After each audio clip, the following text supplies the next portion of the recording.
Please be seated.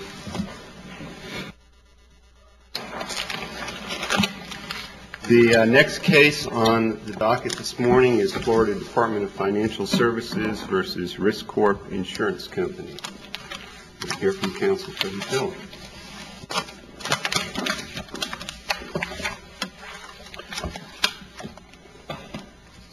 May it please the Court, my name is Louis Hubener with the Attorney General's Office, representing the appellants in this case. I would like to reserve 3 minutes for rebuttal argument. This case concerns 2 trust funds that were historically administered by the former Department of Labor, now administered by the Department of Financial Services, and they were funded by assessments on workers' compensation carriers and self-insurers. By law, the assessments were based on a specified percentage of net premiums written in the case of the disability fund and net premiums collected in the case of the administration fund. Those terms have not been defined in the statutes.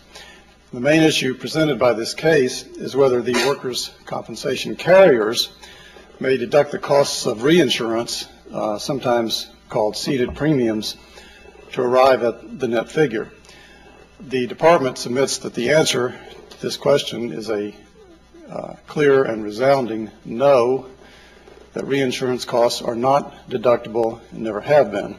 Mr. Hubener, if that's true, why was it not clear to the employees of the relevant department for some? Well, it was clear to them for many years that reinsurance costs were not deductible, and that is demonstrated by all the affidavits we have included in the appendix to our initial. Don't those primarily say that it just never came up? No, they don't. They say that they audited these carriers by looking at the NAIC annual statement, statutory page 14, direct premiums, which gave a audited figure from the carrier on its Florida business that allowed for deduction of return premiums only, and that is what they used. Well, isn't it true, counsel, after 1993, the agency's take on these terms was inconsistent and at times arbitrarily applied? After what year? After 1993. No, I don't agree with that at all, Your Honor. As a matter of fact, as you know, the statutory definition was modified in the case of the Disability Trust Fund in 1993. After that, the question arose, and the Department adopted a rule that, in effect, said, look at statutory page 14, what is deductible are just the return premiums. And that rule was enacted in 1994. As a matter of fact, there's evidence. The agency repealed that rule, didn't they? They did, but for in 1995? A totally unrelated reason. What's the effect of repealing the rule? The repeal of the rule had no effect on the agency's interpretation. Some carriers, apparently in 1995, 1996, began to deduct their ceded premiums, but that was not with the Department's approval. The thing that got all this, that really caused the confusion, was the letter of the General Counsel that was issued in December of 1997, which was totally outside the 120 process and said, yes, go ahead, use the NAIC definition of net premiums written, and tell us who the reinsurers are, and we will assess the reinsurers. Well, that didn't work because the Department had no authority to assess reinsurers. Did General Counsel consult with the agency head before writing the letter? I don't think he did. He said he couldn't remember. Didn't he say that would have been his normal practice?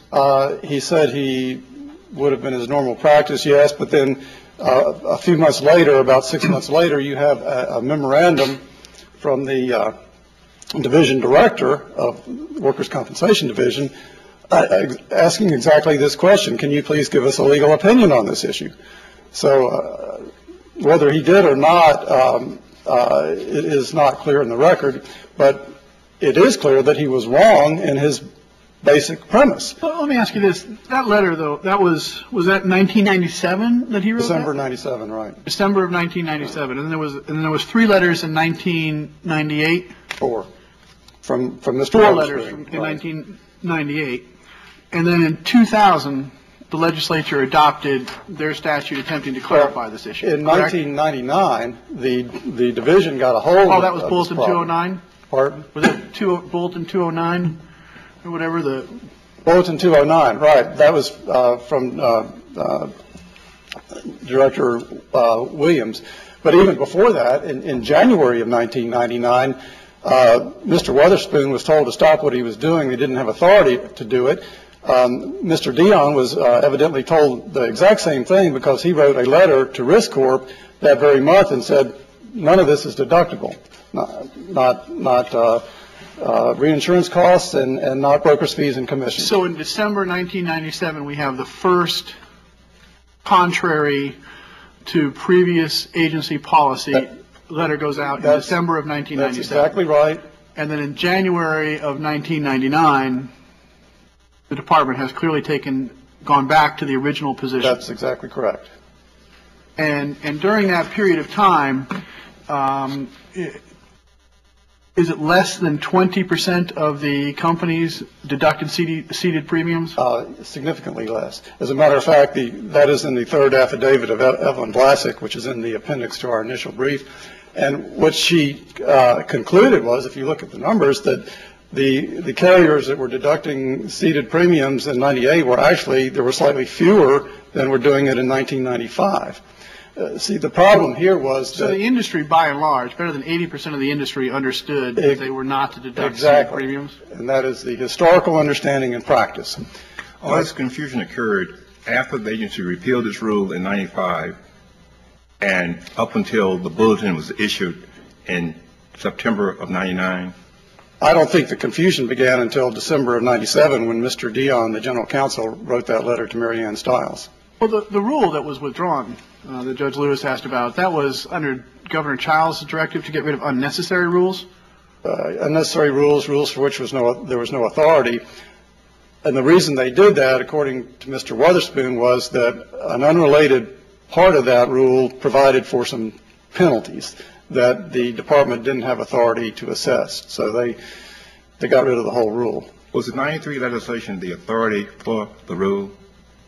Yes, that's what they were doing. They were interpreting net premiums written. And how could the 2000 legislature clarify what the 1975 legislature intended with respect to Section 440.51 and the term net premiums collected? Well, I think the answer to that is that it did not change the law, or it approved a longstanding agency practice that was consistent from at least 1975 to December 1977, and then from January 99 on. And that legislation effectively agreed with the longstanding interpretation of the department, and therefore did not change the law. And there are cases, which we have cited in the brief, that says that's perfectly permissible for a legislature to do that. We're talking about a period count for more than 10 years. Other than the Supreme Court's conclusion in State Farm Mutual Automobile Insurance Company versus Lafayette, which is a 1995 opinion, that it would be absurd for the legislature to attempt to clarify a law that was enacted 10 years prior, foreclose such an argument? Well, we're under that window. If 10 years is the limit, what the legislature was doing was clarifying the 93 amendment. Well, we talked initially, we're talking about the 75 legislation. Yeah, but the problem was with net premiums